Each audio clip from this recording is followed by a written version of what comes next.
नमस्कार, ABP news पर हाजिर हूं मैं रोमाना इसार खान।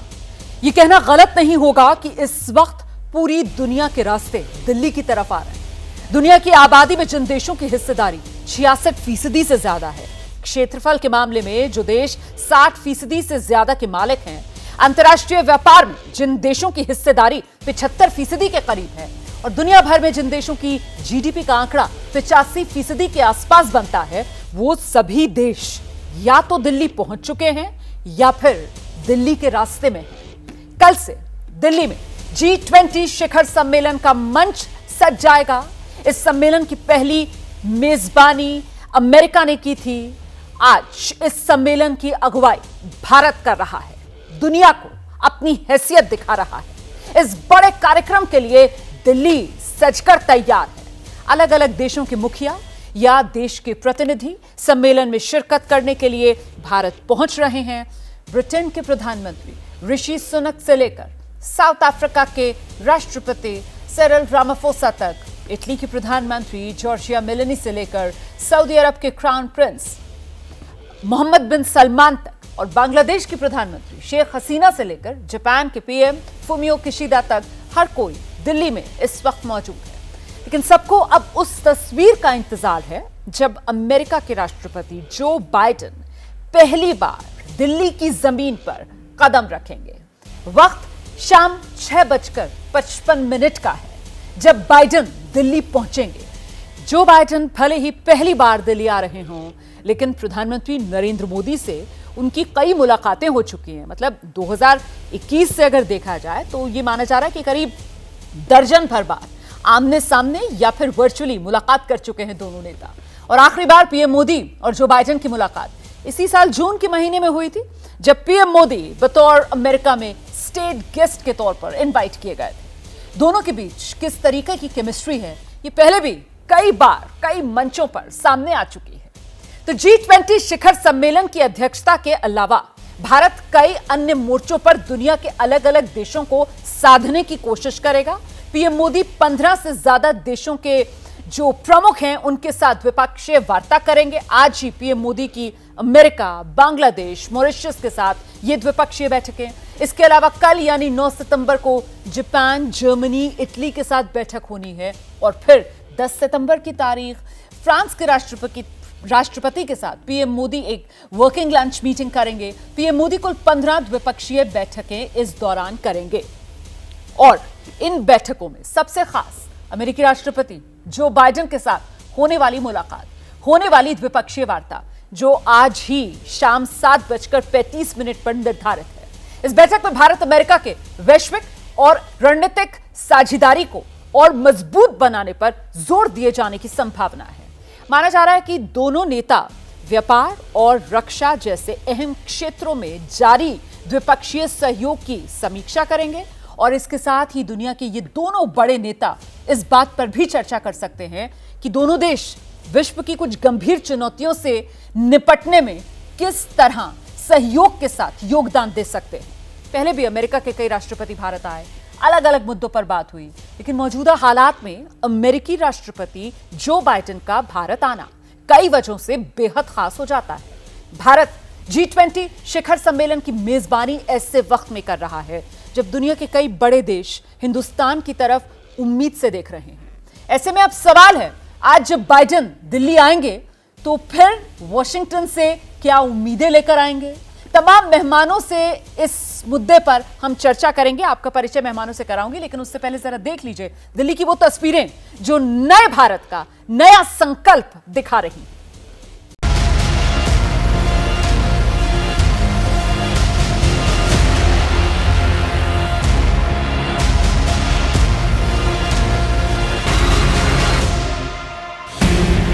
हिंदुस्तान की जमीन पर सज गया है दुनिया का सबसे बड़ा मंच।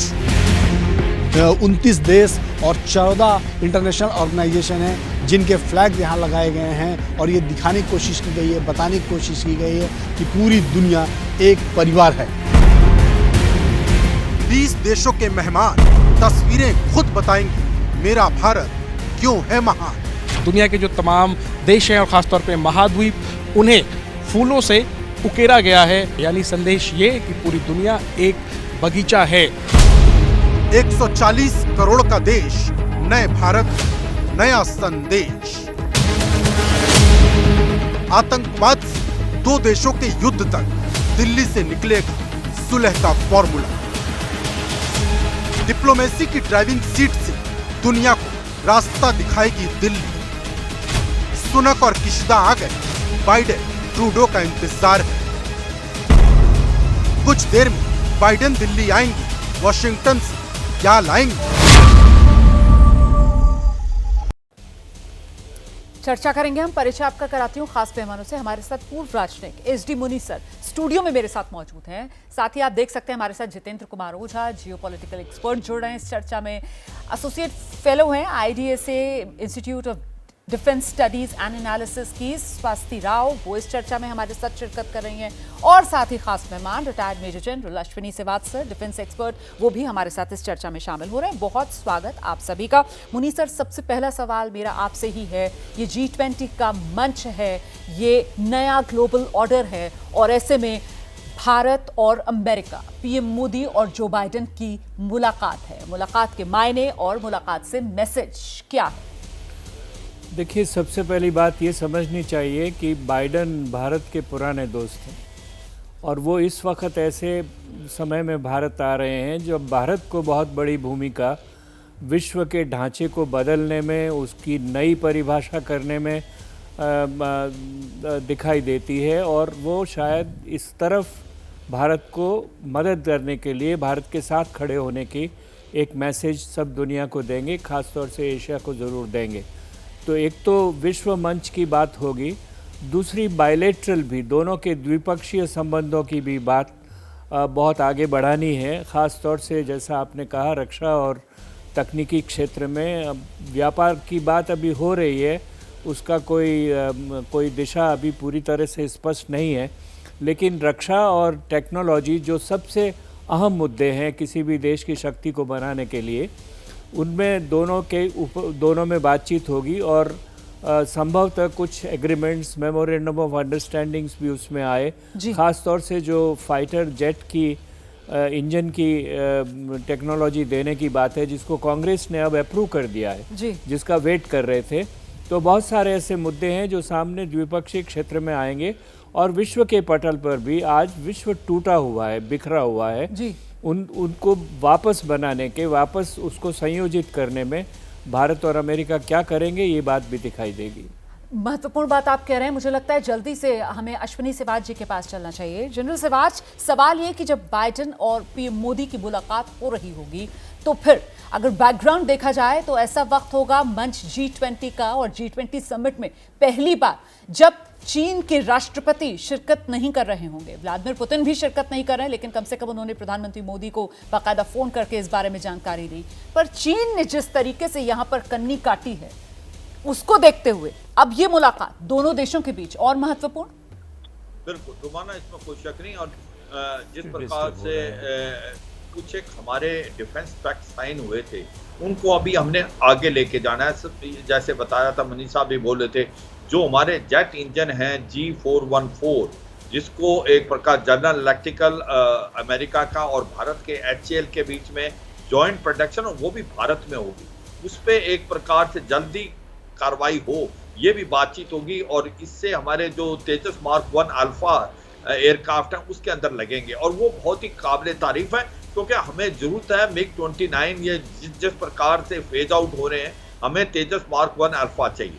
इसी प्रकार से MQ-9 रैप्टर जो कि ड्रोन है, 31 ड्रोन जो कि स्टेट ऑफ आर्ट है, उनको भी लेने की जल्दी से जल्दी बात हो रही है, वो भी एक प्रकार कांग्रेस ने अप्रूव कर दिए हैं। तो ये है एक 5G और 6G की बात होगी।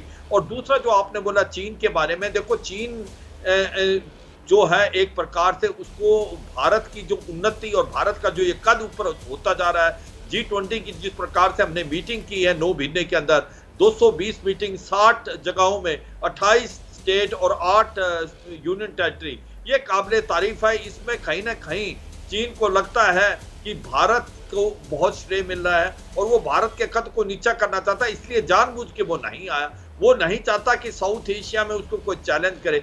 आज उसको लगता है कि भारत जिस प्रकार से चंद्रयान 3 पे लैंड किया है कि भारत बहुत आगे बढ़ गया है, और यही मुझे लगता है कि उसको खटास लग रही है, और वो चाहता है कि जिस प्रकार से अब G20 है, वो चाहता है कि G20 की बजाय जो कि वेस्टर्न ब्लॉक का है, ब्रिक्स जो है उसको ज्यादा श्रेय मिलनी चाहिए। क्योंकि अगर आप ये 6 कंट्री जो अभी शामिल की गई हैं ब्रिक्स में, क्योंकि ब्रिक्स में उसका भी वो श्रेय कहीं ना कहीं खुद ही ले रहा है कि उसी की वजह से ये बिल्कुल ब्रिक्स का जो आकार है वो और बढ़ रहा है। लेकिन ये रंग में भंग डालने की जो चीन की कोशिश है वो एक तरीके से नाकाम इस रूप में स्वास्तिलाल जी आप बेहतर बता पाएंगे होती हुई नजर आ रही है कि करीबी भारत और अमेरिका की, जाहिर सी बात है इसकी जड़ में तो कहीं ना कहीं वो आक्रामकता जो चीन की रही, खास तौर से इंडो पैसिफिक रीजन में। स्वास्तिलाल जी देखिए, इस वक्त जो हमें इस सारी चीज को एक लार्जर जियोपॉलिटिकल कॉन्टेक्स्ट में समझना जरूरी है कि दुनिया भर के जो तमाम देश हैं उनका एक ट्रेड डिपेंडेंस है चाइना के साथ, ये बात भी सच है, और वो चाइना से डीकपल नहीं कर सकते। हालांकि डीरिस्क करने की जद्दोजहद चल रही है, आप तमाम इसके बारे में सुनती होंगी, लेकिन एट द सेम टाइम जो चाइना का एक बहुत ही अग्रेसिव वुल्फ वॉरियरिज्म आपको दिखता है, स्पेशली साउथ चाइना सी में और ऐसे रीजन में इंडो पैसिफिक के जहां से दुनिया के तमाम सबसे ज्यादा बिजी स्लॉट्स यानी sea lanes of communication trade routes जाते हैं, जैसे कि मलाक्का स्ट्रेट। तो दुनिया भर का जो इकोनॉमिक सिक्योरिटी को लेकर जो चिंता है वो भी जायज है कि वहां पे हम उसे प्रोटेक्ट कैसे करेंगे। तो ऐसे में जो दुनिया कर रही है वो ये कर रही है कि चाइना ने एक तरह से जो एक हाईजैक कर रखा था बहुत सारे क्रिटिकल सप्लाई चेन्स को, प्रोडक्शन चेन्स को, उसको डाइवर्सिफाई करने की कोशिश कर रही है। अब ये हो रहा है दुनिया में, और भारत का देखिए क्या है कि भारत भी इस वक्त, दुनिया तो मल्टीपोलर हो चुकी है, लेकिन इस वक्त भारत जो है वो ये चाहता है कि एशिया भी मल्टीपोलर ही बना रहे, क्योंकि एशिया में जो चीन का बढ़ता डोमिनेशन है भारत उसको काउंटर करना चाहता है। पहले हम ये चीज रशिया के थ्रू करते थे, अभी भी करते हैं, लेकिन यूक्रेन वॉर के बाद जो रशिया के एक इंटरनेशनल, मैं कहूंगी कि जो कैपेबिलिटी है, जो इंटरनेशनल रेपुटेशन है, उसमें कहीं ना कहीं डेफिनेटली डैमेज हुआ है, क्योंकि ये वॉर लंबी चल रही है और वेस्ट से कट गया है रशिया, और बहुत सारे इंटरनल प्रॉब्लम्स भी हैं। तो ऐसे में अब भारत का जो मल्टी अलाइनमेंट है उसका लॉजिक ये है कि भारत अपना मल्टी अलाइनमेंट उधर रशिया से बना के रखे, सेंट्रल एशिया में बना के रखे, जो हम करते हैं।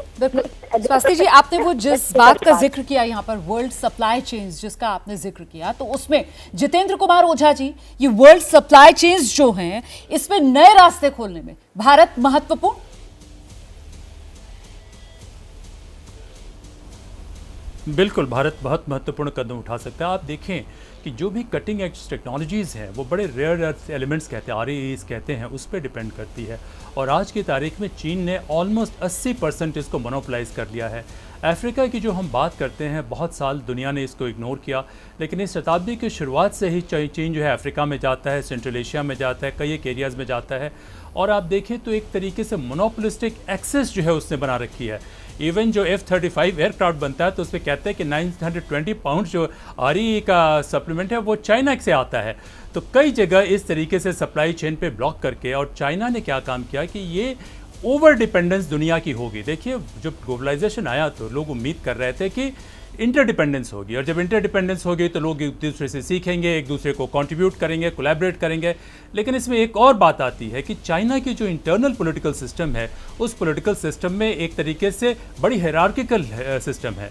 अगर देखा जाए कि हायरार्की इतनी मजबूत है कि CCP की अथॉरिटी को सब लोगों को सपोर्ट करना पड़ता है। इकोनॉमिक मॉडल ये है कि बहुत सारे PSUs हैं। जो सप्लाई चेन के कॉन्टेक्स्ट में आप बात कर रही हैं, तो मैं आपको ये बताना चाहूँगा कि सिर्फ और सिर्फ DRC में अपने PSU को $124 बिलियन चीन ने दिया है कुछ स्पेसिफिक मिनरल्स को माइन करने के लिए।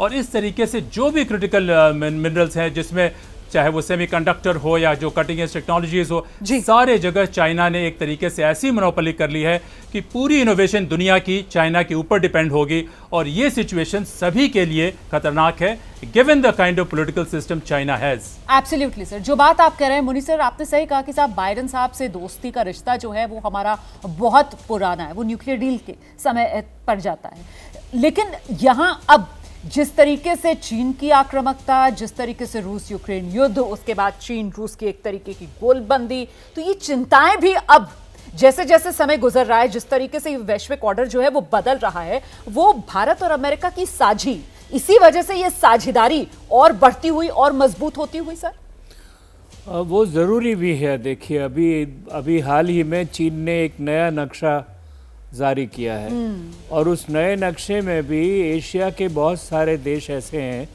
जिनकी टेरिटरीज़ पे चीन ने अपना अधिकार जताने की कोशिश की है। जी।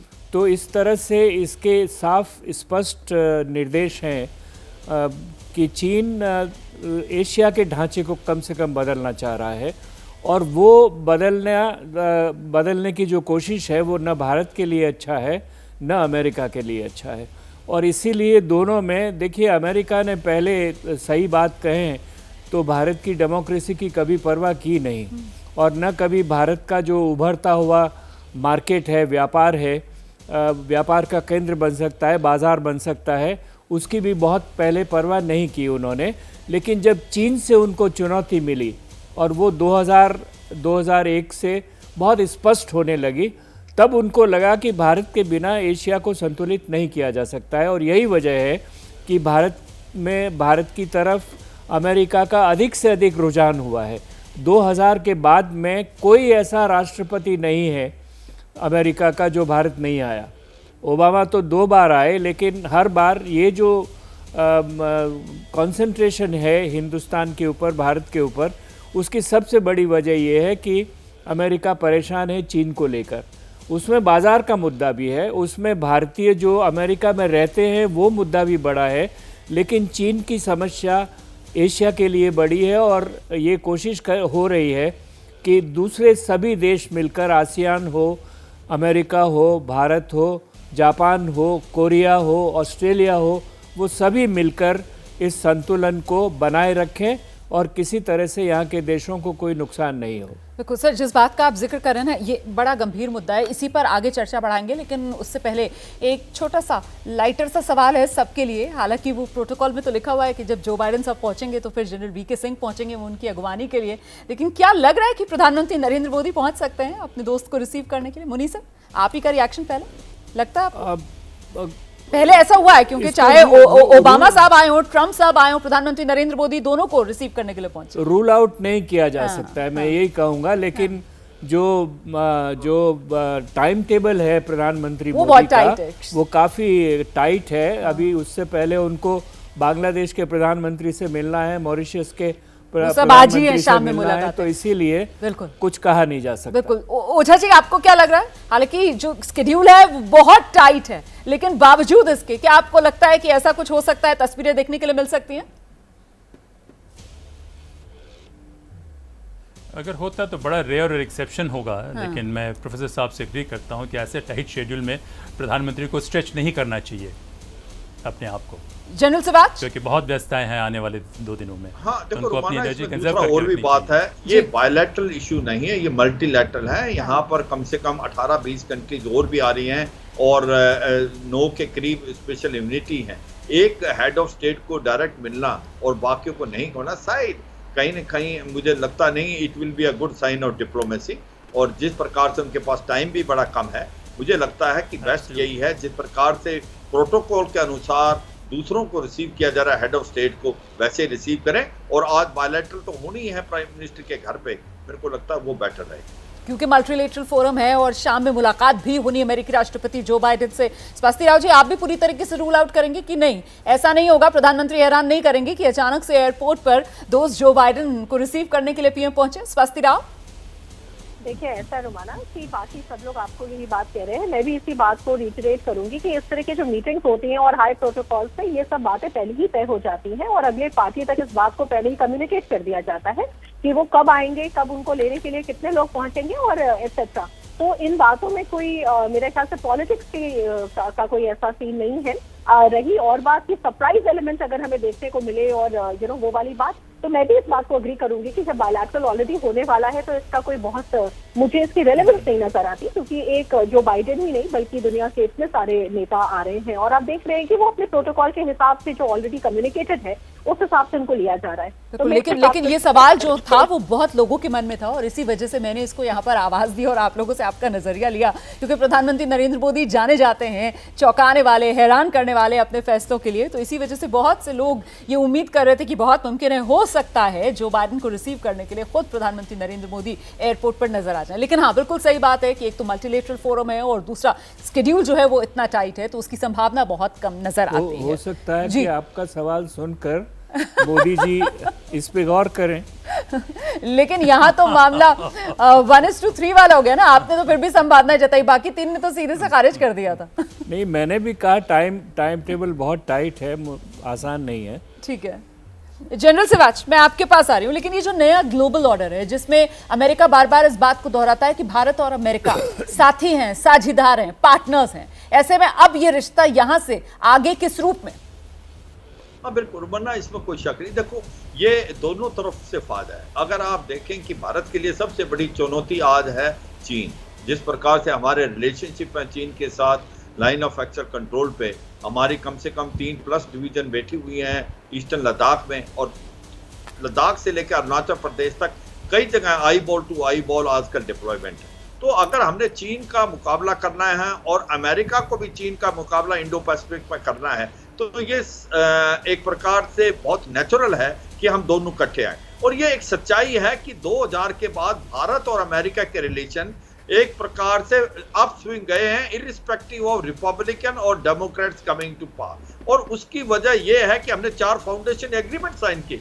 एक LEMOA logistic exchange memorandum of agreement, COMCASA क्या communication compatibility and security agreement, और उसके बाद बेका बेसिक एक्सचेंज कोऑपरेशन एग्रीमेंट। इसका मतलब भारत और आज जो अमेरिका एक स्ट्रेटेजिक पार्टनर है, जो टेक्नोलॉजी वो कभी किसी दूसरे देश को नहीं देता था नाटो के अलावा, आज वो हमें रेडी टू ट्रांसफर करता है। आज हमको रियल टाइम इंटेलिजेंस दे रहा है वो चीन के बारे में। तो मुझे लगता है कि अगर चीन का मुकाबला हमने इंडो पैसिफिक और भारत को चीन का मुकाबला अपना लद्दाख से अरुणाचल करना पड़ता है, तो ये दोनों का इकट्ठा होना बहुत जरूरी है। और ये भी सच्चाई है, अगर आप इंडो पैसिफिक में देखें, हम क्वाड के भी मेंबर हैं, भारत, अमेरिका, ऑस्ट्रेलिया और जापान। उसमें भी 3 बेसिक प्रिंसिपल है: freedom of navigation, rule based international order, maintaining territorial integrity sovereignty of all nation including minor island nation.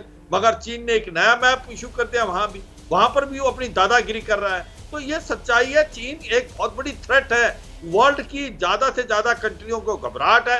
अब वो एशियन कंट्री जो किसी समय चीन के नजदीक होते थे, आज वो भी क्वेश्चन कर रही है। मलेशिया है, फिलीपींस है, इंडोनेशिया है और ब्रुनेई, उन्होंने भी उंगली उठाई। तो ये सच्चाई है, भारत और अमेरिका के रिलेशन मुझे लगता है अप स्विंग में रहेंगे, बहुत ही सोच समझ के चलेंगे। और आज भारत को वो ट्रांसफर ऑफ टेक्नोलॉजी देके भारत को वो लेटेस्ट हथियार भी देने को अब तैयार है, जो पहले वो एक प्रकार क्वेश्चन मार्क करता था। स्वास्थ्य राव।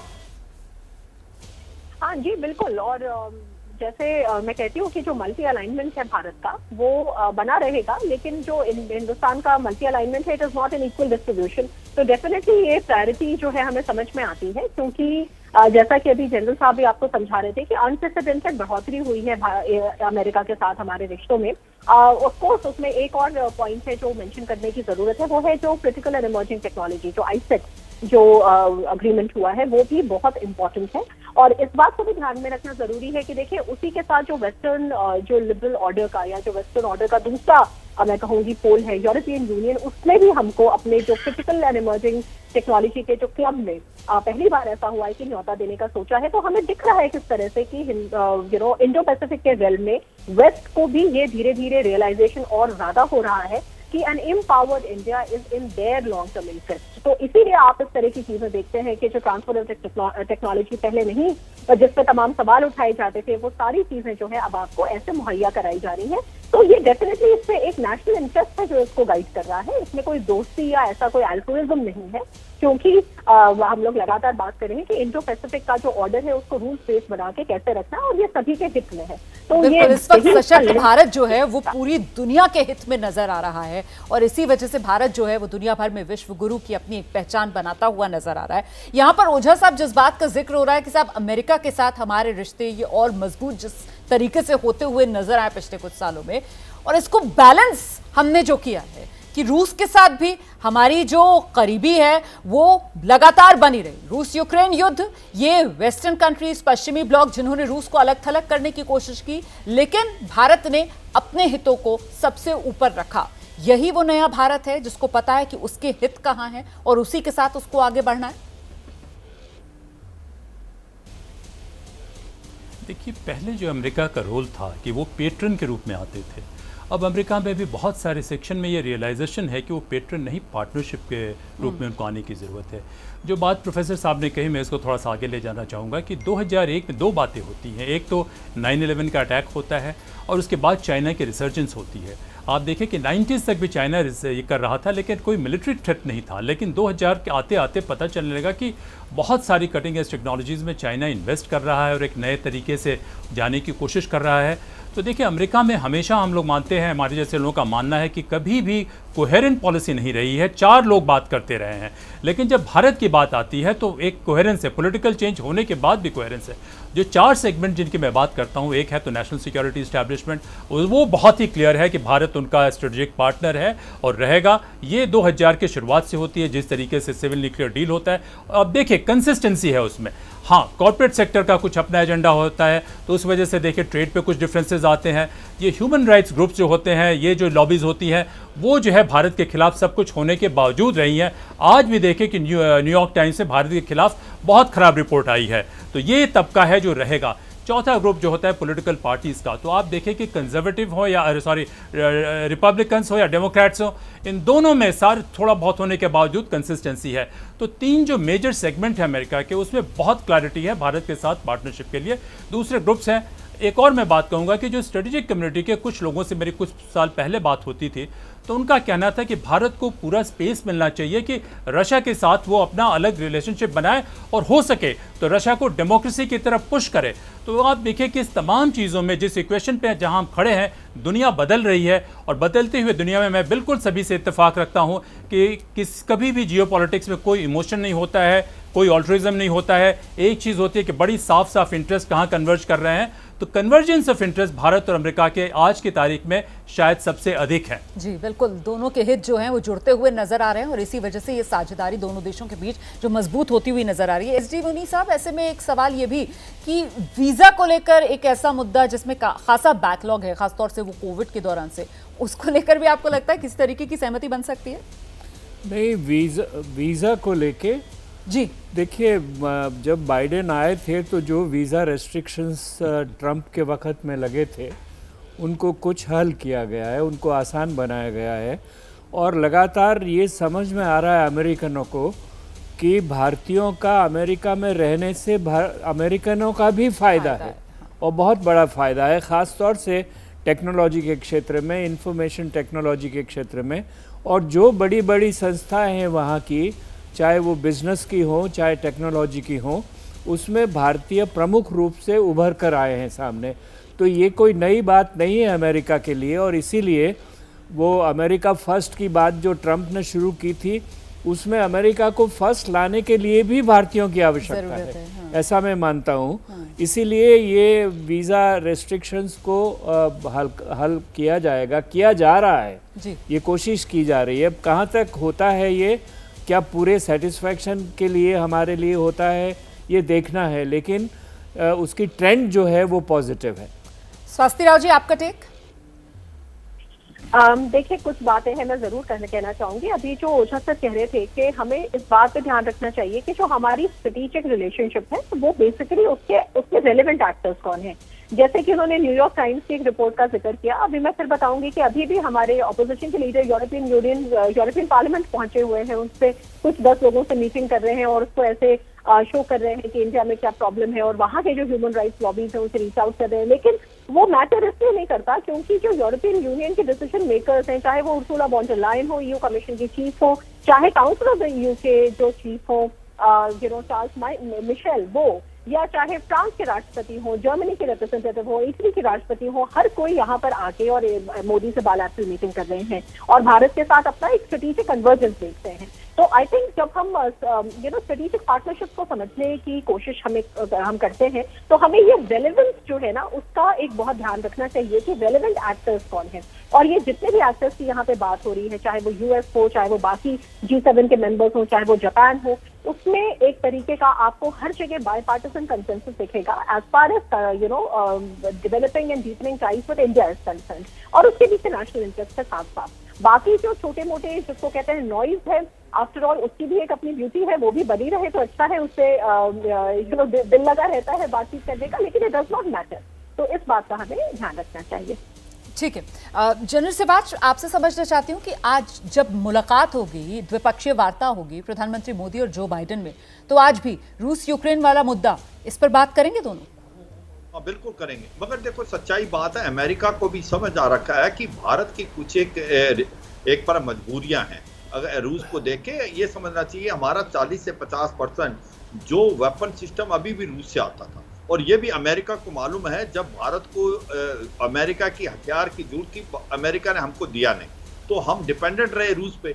और आज हमारे जो हथियार हैं उनके स्पेयर पार्ट और एम्यूनिशन और वेपन वहां से आता है। अगर कल को हमारी लड़ाई हो जाती है चीन से, तो हमें स्पेयर पार्ट्स अगर नहीं मिले तो बहुत मुश्किल हो जाएगी। ये मुझे लगता है कि कहीं ना कहीं अमेरिका को भी समझ आ रहा है कि भारत और रूस के रिश्ते बहुत पुराने हैं और वो स्ट्रेटेजिक पार्टनर हैं। वो किसी हद तक आप प्रेशराइज कर सकते हो कि हमारा नेशनल इंटरेस्ट। देखो, दो बातें बड़ी इंपॉर्टेंट हुई जो चर्निंग इफेक्ट हुआ है। आप ये देखो, सब कह रहे हैं कि हम 2% ऑयल लेते थे, हम 32% ऑयल ले रहे हैं रूस से, और वो भी डिस्काउंटेड रेट पे, रुपये रूबल। तो ये हमें तो बहुत फायदा हुआ है जब से लड़ाई हुई है। ये कहना तो गलत होगा, मगर उससे क्या है, हमने ऑयल लिया है, उसको रिफाइन करके हमने यूरोप में बेचा है। तो ये सच्चाई है कि बात तो होगी रशिया यूक्रेन की, मगर अमेरिका को भी पता है कि भारत की क्या मजबूरियां हैं। पर भारत एक बहुत कंस्ट्रक्टिव रोल प्ले कर रहा है। इसमें भी सच है कि अजय को मोदी ने जो कि पुतिन की डायरेक्टली आईज में देख के बोला था, this is not an era of war, और ये लड़ाई का वक्त नहीं है, डायलॉग और डिप्लोमेसी से बातचीत होनी चाहिए। तो एक ऐसे प्रधानमंत्री तो हैं कि उन्होंने पुतिन को भी ये बोला है। मगर सच्चाई है, भारत किसी हद तक जा सकते हैं, क्योंकि वो रूस का साथ नहीं छोड़ सकते, क्योंकि हमारा अभी भी डिपेंडेंस बहुत ज्यादा है। और ये भी सच्चाई है, काटसा नहीं लगा हुआ। Countering America's adversary through sanction act, जब ईरान से हम ऑयल लेते थे तो काटसा लगा दिया था अमेरिका ने, तो हमारा जो 28% ऑयल था हमने 0% कर दिया। इस टाइम काटसा नहीं लगाया, क्योंकि इसमें यूरोप भी वहां से गैस और ऑयल ले रहा था, और इसका फायदा हमने उठाया है। मुझे लगता नहीं कि इसके अलावा कहीं भारत कोई ऐसी स्टेटमेंट। नहीं सर, बिल्कुल आपने जो बात कही ना कि वो जिस तरीके की खरी बात कहना भारत जानता है, कि रूस को भी उन्होंने बोल दिया कि साहब ये जो दौर है वो युद्ध का दौर नहीं है। और शायद इसी वजह से बाली के अंदर जो एक बाली डिक्लेरेशन सामने आया, ओझा जी, उसका श्रेय भी भारत को दिया गया कि मुश्किल हालात में भारत सभी देशों के बीच सहमति बनाने में कामयाब रहा। और पिछला G20 जो इंडोनेशिया में हुआ था, वहां पर वो बाली डिक्लेरेशन देखने के लिए मिला। ऐसे में अब G20 समिट, न्यू दिल्ली, रूस यूक्रेन युद्ध, इसके जो असरात हैं वो सीमित, लिमिटेड दायरे में ही रहेंगे, आपका नजरिया? नहीं, मैं समझता हूँ कि देखिए, भारत को सारे लोग थोड़ी ट्रस्ट की नज़र से देखते हैं, जो किसी और के साथ नहीं है, खास करके चीन के साथ नहीं है, और एक पॉइंट के बाद अमेरिका के साथ नहीं है। जनरल साहब की बात पे मैं दो बातें कहना चाहूँगा। देखिए, भारत की अपनी क्रेडिबिलिटी का सवाल है। हम आज जो है 1960 के दशक नहीं है, हम भी एक बड़े पावर हैं। जो लोग हमारे साथ हैं, हमें उन्हें एक क्लियर मैसेज देना है कि हम ऑल वेदर फ्रेंड हैं। देखिए, फ़ायदा, टैक्टिक्स, जियोपॉलिटिक्स सब अपनी जगह है, लेकिन क्रेडिबिलिटी भी बहुत इंपॉर्टेंट है। तो भारत का जो भी रवैया रूस के प्रति रहा है, वो उसकी क्रेडिबिलिटी के लेकर रहा है। दूसरी जो सबसे बड़ी बात है, रोमाना जी, कई दफ़े हम लोग इग्नोर कर देते हैं, वो बात यह है कि देखिए, चीन की पॉपुलेशन रूस से जो है 10 गुना अधिक है, और इकोनॉमिकली भी चीन जो है रूस से 10 गुना अधिक है। लेकिन जितनी बड़ी टेरिटरी रूस के पास है, वो टेरिटरी बहुत अधिक है। और कभी न कभी चीन और रूस का कभी झगड़ा हुआ था। डेमेंस्की आइलैंड पे लेके देखे कि 1950 के दशक में झगड़ा हुआ, जब माओ और ख्रुश्चेव थे पावर पे। उसके बाद भी देखे कि उनके जो न्यूक्लियर टेक्नोलॉजी पे 10,000 रूसी इंजीनियर काम कर रहे थे। 60 के दशक में ये हो गया। तो ये दो बड़े पावर्स में आज नहीं तो कल झगड़ा होना है। और नेटो ने जो भी काम किया, वो अपने टैक्टिकल तरीके से काम किया, और उन्होंने बहुत बुरी तरीके से इस रीजन की जियोपॉलिटिकल इक्विलिब्रियम को डिस्टर्ब करने की कोशिश की है। भारत और रूस के संबंध ऐसे हैं कि कुछ भी क्यों ना हो जाए, भारत को रूस की आवश्यकता पड़ती रहेगी। और किसी ज़माने में अगर हमें रूस के खेमे में किसी ने भेजा तो वो वेस्ट नहीं भेजा था। खैर वो बात पुरानी हो गई, लेकिन अभी भी हमें उनको समझाने की ज़रूरत है कि पुतिन की बात नहीं है, हमें मजबूत रशिया चाहिए। मजबूत रशिया हमारी सिक्योरिटी के लिए बहुत क्रिटिकल है और नेटो को भी बताने की ज़रूरत है कि देखिए इसको संभाल के ले जाइए, क्योंकि अगर आप इसको डिस्टर्ब करते हैं तो हमारे साथ साथ आपकी सिक्योरिटी पे भी कल खतरा आने वाला है। मुनी सर, जी, मैं यूक्रेन की आपने बात चलाई, उसमें एक ख्याल मुझे आ रहा है कि मोदी जी को ये प्रोब करना चाहिए जब बाइडेन से बात करते हैं कि अमेरिका में जो अभी पिछले 2-3 महीने से चीन के लिए थोड़ा नरम रवैया दिखने लगा है, क्योंकि उन्होंने अपने बहुत सारे मिनिस्टर्स को वहाँ भेजा है और ये चाहते हैं कि हमारे में लड़ाई नहीं है। कहीं ये इस वजह से तो नहीं है कि चीन और रूस को अलग थलग किया जाए और रूस को आइसोलेट किया जाए, क्योंकि यूरोप में रूस को आइसोलेट करने की प्रायोरिटी अमेरिका के लिए बहुत बड़ी है, यूरोप के लिए बहुत बड़ी है। और अगर वो एक कोशिश कर रहे हैं तो किस हद तक अमेरिका चीन को वापस लुभाने के लिए आगे बढ़ेगा और क्या उसका हमारे ऊपर कोई एडवर्स इम्प्लीकेशंस हो सकती है। मैं समझता हूँ ऐसी कुछ बात होनी चाहिए जिसमें ये पता लगे कि अमेरिका का वास्तव में क्या इरादा है और ये क्यों सॉफ्टनेस चीन की तरफ दिखाई जा रही है।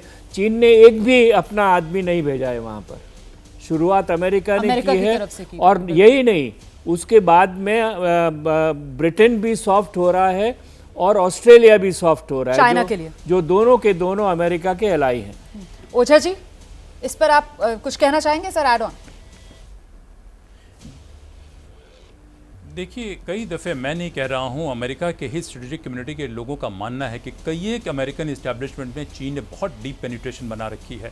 ऑस्ट्रेलिया में बात तो बड़ी सामने आ गई थी कि किस तरीके से उनके पॉलिटिकल सिस्टम को इंटरफेयर कर रहे हैं, लेकिन जिस तरीके से चीन ने एक नई कैपेसिटी डेवलप की है वो डेमोक्रेसीज़ को इंगेज करना, बैकडोर से इंगेज करने के बाद उनके क्रिटिकल इंस्टीट्यूशन को इन्फ्लुएंस करना, ओपिनियन को इन्फ्लुएंस करना, मीडिया हाउसेस को इन्फ्लुएंस करना, ये बहुत चिंता की बात है। और कई दफ़े सब कुछ होने के बावजूद प्रेसिडेंट बाइडेन का लोगों का मानना है कि बहुत दिनों से चीन को लेकर बड़ा सॉफ्ट कॉर्नर रहा है और काफ़ी चीन ने इलैबोरेट लेवल पे इंगेजमेंट की है।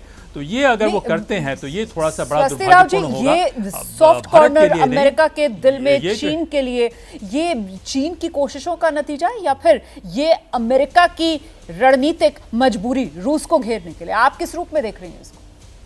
देखिए रुमाना जी, मुझे ऐसा लगता है कि यहाँ सॉफ्ट कॉर्नर जैसी बात उतनी नहीं लागू होती। असल में देखिए बात यह है कि चाइना अपने आप में एक फॉर्मिडेबल ग्लोबल प्लेयर है।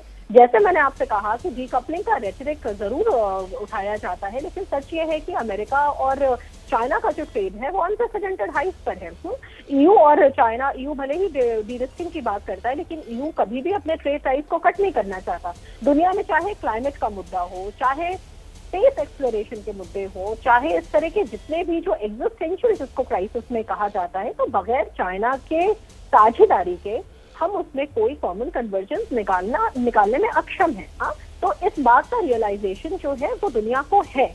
इसी वजह से कहीं ना कहीं और इस बात का रियलाइजेशन और मेरे ख्याल से रशिया यूक्रेन के युद्ध में भी दिखता है, क्योंकि जिस तरह से आप अमेरिका की स्ट्रैटेजी देखती हैं कि वो यूक्रेन को उतने ही हथियार पहुंचाता है, बहुत कहने के बाद भी वही हथियार पहुंचते हैं जिससे यूक्रेन किसी तरह युद्ध में अपनी एक थोड़ी बढ़त बना के रखे और युद्ध जो है वो खिंचता रहे। तो और इसके पीछे भी जो कंसेंसस को देखे अमेरिका में या जो डर है वो यही है कि एस्केलेशन इस लेवल पे ना चला जाए, ये बात जो है वो हाथ से निकल जाए और एक नेटो वर्सेस रशिया कन्फ्रंटेशन हो जाए या कि न्यूक्लियर सिचुएशन बन जाए। हालांकि मतलब ये सारी राय मैं इस बात से सहमत हूँ कि एनालिसिस इस बात को कहती है कि Russia will not use nuclear option, लेकिन जो ये व्हाट इफ सिनेरियो है उसको कंट्रोल करने की बात करी जाती है। चलिए, तो ये बड़ी कवरेज जो है और ये चर्चा जो है सभी खास मेहमानों के साथ हमारी लगातार जारी रहेगी। और ये जो G20 समिट है जो 9 और 10 सितंबर को होनी है, भारत मंडपम में होनी है, और यही वो भारत मंडपम जिसके उद्घाटन के मौके पर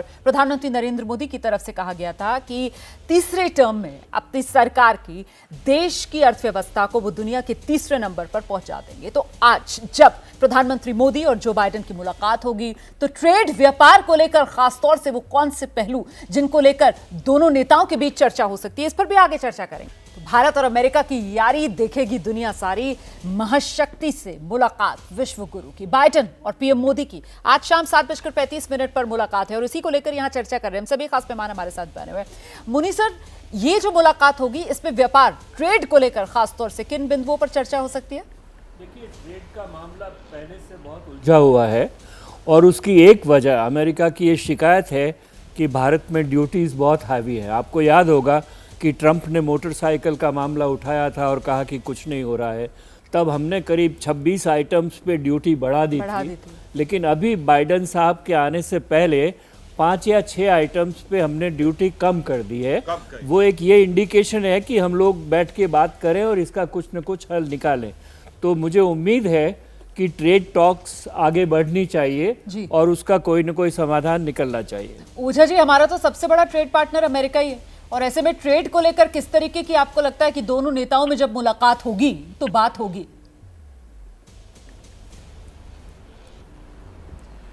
देखिए, ट्रेड बहुत इम्पॉर्टेंट जरूर है, निश्चित रूप से बड़ा क्रूशल है, लेकिन मेरी फोकस सिक्योरिटी पे अधिक रहती है और मैं नेशनल सिक्योरिटी एस्टैब्लिशमेंट पे ज़्यादा फोकस करता हूँ। लेकिन ये ट्रेड की कोई ऐसी इशू नहीं है जो रिजॉल्व नहीं की जा सकती है। जैसे प्रोफेसर साहब बता रहे थे कि हमने कुछ स्टेप्स लिए हैं और मुझे लगता है कि कुछ इंटरनल हमारी कैपेसिटी ज़रूर बिल्ड करनी है नॉर्मल इसके अलावे, और कुछ सिर्फ ट्रेड ही नहीं, ट्रांसफ़र ऑफ टेक्नोलॉजी पे भी फोकस होना चाहिए और वो होगा प्राइवेट सेक्टर के लेवल पे।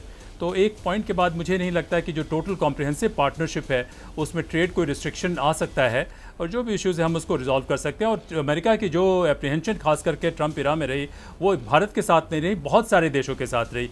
यहाँ तक कि वो तो सारे लोगों से लड़ना शुरू कर दिए थे ट्रंप के ज़माने में, इंक्लूडिंग EU।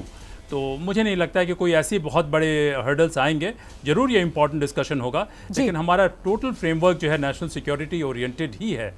बहुत शुक्रिया आप सभी का इस चर्चा में मेरे साथ शिरकत करने के लिए। तो इस समय 5:45 का समय हो रहा है और करीब 1 घंटा 10 मिनट का इंतजार और 6:55 वो समय है जब अमेरिकी राष्ट्रपति जो बाइडेन हिंदुस्तान पहुंचेंगे। बड़ी कवरेज G20 समिट पर ABP न्यूज पर लगातार जारी।